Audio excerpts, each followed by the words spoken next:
Olá, pessoal que nos acompanha aqui pelo grupo, do curso de redação e também pelo site susanaluz.com.br.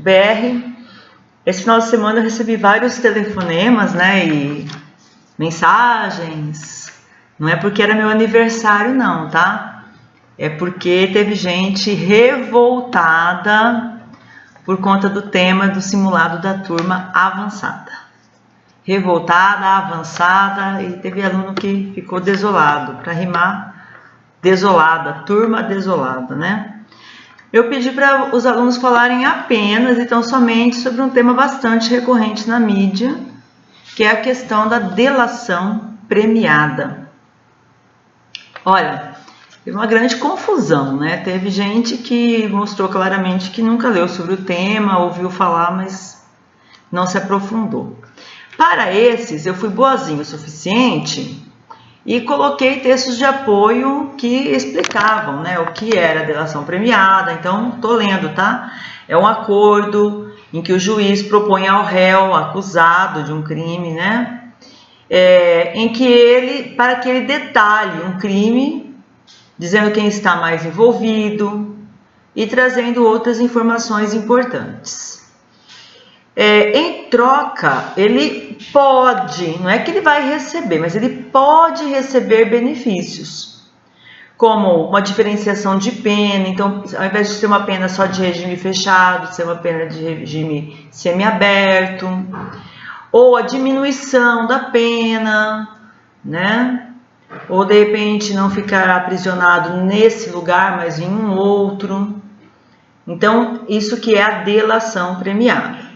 Depois, eu colocava uma charge, que fazia uma brincadeira, dizendo que tem um tal de Judas lá fora falando da delação premiada, remetendo ao contexto bíblico, aos fatos que ocorreram com Jesus Cristo, que faz parte da nossa cultura, da nossa religiosidade. E sabemos que houve naquele momento um delator, que recebeu inclusive dinheiro para denunciar aquele que estava sendo perseguido. Numa época que não tinha foto, não tinha essa exposição, então ele tinha que ser indicado. Esse que é o Jesus que está falando essas coisas por aí. Depois eu coloquei uma música da MC Carol, eu não conheço, mas eu pesquisei a letra, achei a letra interessante, em que ela questiona o seguinte: cadê o Amarildo? Ninguém vai esquecer. Vocês não solucionaram a morte do DJ, que já é outra situação. Afastamento da polícia é o único resultado. Não existe justiça se o assassino está fardado. Então, é uma crítica dela ao envolvimento de determinados agentes públicos em assassinatos e a não solução desses crimes. Mudando de estrofe, aí ela fala assim: 3 dias de tortura numa sala cheia de rato. É assim que eles tratam o bandido favelado. Bandido rico e poderoso tem cela separada, tratamento VIP e delação premiada. Bem, é claro, vamos ressaltar aí que ela pretende fazer uma denúncia e uma crítica. Mas excluindo essa crítica, nós temos que lembrar que cabe delação premiada em determinados tipos de crimes. Então, não cabe delação premiada num assassinato, a não ser que esse assassinato seja assim, perpetrado, eu quero achar uma palavra melhor, seja desenvolvido por um grupo que tenha outros crimes também em suas costas. Então, uma quadrilha. Para atingir esse objetivo, vamos ter que assassinar tal pessoa. Aí sim. Mas um assassinato meramente dito, não cabe delação premiada. Então, quais seriam eles? Estou lendo de novo. Tudo isso estava no texto de apoio. Por isso que eu faço questão de ler, tá? Opa, peraí, colocando óculos. No Brasil, a delação premiada foi delineada até o presente momento em ao menos 7 leis. Quais sejam? No Código Penal, sobre crimes de extorsão mediante sequestro. Lei 8.072 sobre crimes hediondos. Crimes de ordem tributária, econômica, relações de consumo, crime organizado, lavagem de dinheiro e proteção a vítimas e a testemunhas, e também de repressão a tóxicos. São essas as leis que envolvem delação premiada. Fugiu desses tipos penais, não há que se falar em delação premiada. Por que eu estou falando isso? Porque muitos alunos falaram assim, tem muitas pessoas que cometem crime só para poder fazer delação premiada. Gente, você acha que isso é verdade? Foi o que eu perguntei para o próprio aluno.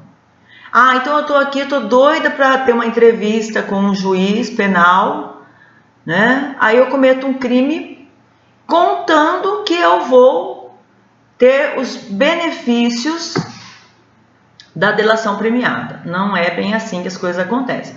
Nós temos que tomar cuidado com aquilo que a gente alega nas nossas redações. Eu não posso me deixar influenciar pelo texto da MC Carol. Por quê? Porque assim, por que é que a gente tem mais destaque na mídia sobre os crimes, quanto aos crimes de delação premiada estarem associados a pessoas de uma classe financeiramente falando superior? Porque são tipologias de crime que geralmente, ordem tributária, econômica, consumo, são tipologias de crime que geralmente tem por trás assim, pessoas com maior poder aquisitivo. Tá bem? Então é uma coisa como assim, uma causa e uma consequência.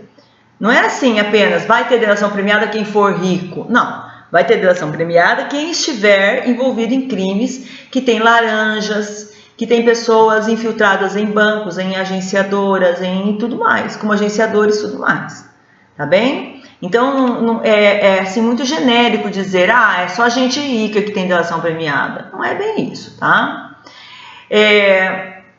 As críticas, eu também tinha 2 textos aqui que criticam a delação premiada, dizendo que é uma certa forma de vantagem processual, né? Uma recompensa por ajudar e condenar os velhos amigos. Tá? É uma crítica que se faz. Não há amigos nesses meios, tá, gente? Existem jogos e grupos de interesse. Amigo de verdade não tem, tá? E o outro texto fala da questão da ética, da promiscuidade que ocorre nesse meio. Porque, como eu já falei, não há amigos. Então, na verdade, assim, eu quero tirar o meu e eu não me importo em denunciar o outro. Bom, com base nisso, eu não tinha o recorte, a delação premiada frente à ética da sociedade brasileira. E ele tinha que falar sobre essa questão. Então, assim, alguns erros foram cometidos, né? Vou tratar sobre isso com a turma, mas o que eu achei muito interessante foi alguns alunos que fizeram intertextualidades com o conto A Nova Califórnia. Porque o conto A Nova Califórnia, ele critica exatamente aquelas pessoas que têm uma conduta ética excelente, mas que quando elas são colocadas numa posição de poder, numa posição em que elas podem agir, elas fazem tudo aquilo contrário do que a própria ética delas anteriormente pregava, né? Então, a pessoa associou a delação premiada a isso também. Ou seja, eu tenho uma parceria, eu estabeleço um vínculo de vantagem com algumas pessoas, mas se fazemos alguma coisa ilícita, depois eu sou a primeira a denunciar o outro, mostrando como era o esquema, né?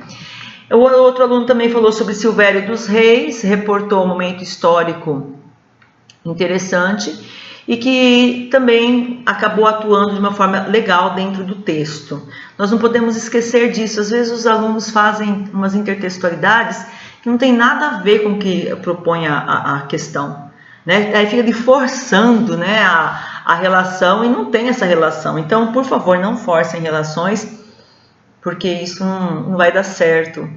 Nós estamos lendo a obra O Cortiço e dava para extrair bastante coisa legal dali do Cortiço, associando aos critérios antiéticos, né, de convivência. Mas quando o aluno ficou se demorando demais, eu perguntei, tá, tudo bem, mas isso tem a ver o que com a questão da delação premiada? Tem a ver com questão ética.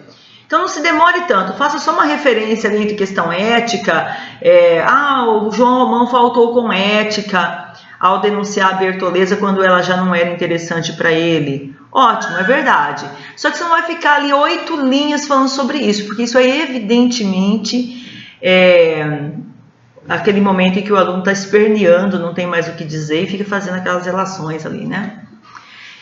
Vamos torcer então pela turma avançada, né, que teve esse osso logo no primeiro simulado, e torcer para que vocês tenham temas mais fáceis. O segundo assunto desse vídeo é sobre a redação número 2, que nós temos que falar sobre os desastres ambientais. Nossa apostila está lá como desastre, furacão, tsunami, enchentes, né?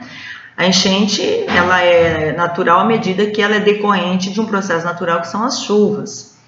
Mas aí é que vem a temática. Não tem como impedir que se chova. Não, e ainda bem que tem chuva, né? Lembra, na nossa época aqui no Mato Grosso de seca, a gente fica desesperado por uma chuvinha, né? Não tem como impedir que se chova. Mas eu tenho como impedir que as cidades alaguem.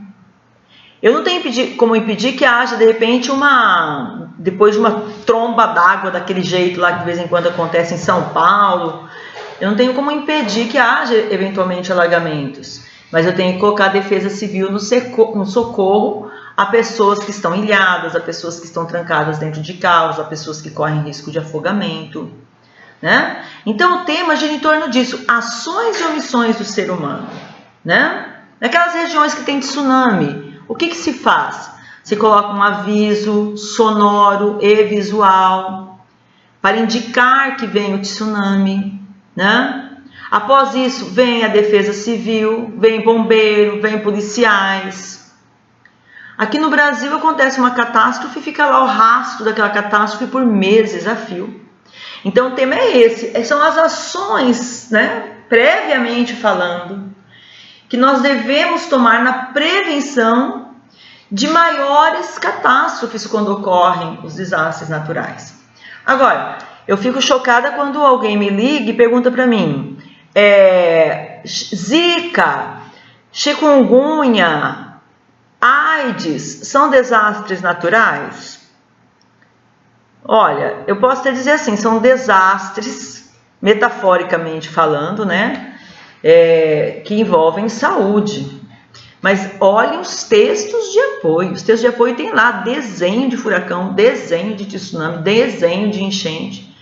Fala-se sobre avalanches, fala-se sobre elementos da natureza, não naturais assim que brotam espontaneamente, da natureza. Então é sobre isso que vocês têm que falar essa semana, tá? No Brasil, frente a desastres naturais, qual tese nós vamos desenvolver sobre ações e omissões do ser humano? Eu tenho minha tese, eu não vou falar agora, né? Primeiro eu vou recolher todas as redações, as professoras, professores também. Depois a gente fala as nossas teses, né? Eu espero que vocês tenham teses interessantes para falar sobre esse assunto, tá bom? E na semana que vem eu trago outro vídeo falando sobre nossos temas de redação. Um abraço para vocês, ó. Sangue no olho, hein? Estudar, gente. Não adianta estar matriculado em cursinho, fazer curso de redação. Eu faço curso de redação, faço curso de exatas, bioatualidades, na Suzana Luz, mais cursinho fora. Eu tô preparado. E sábado, domingo e feriado, o que você faz? Tá estudando? Tá lendo? Se não, se sim, sim. Vamos nessa, tá, gente? Um abraço.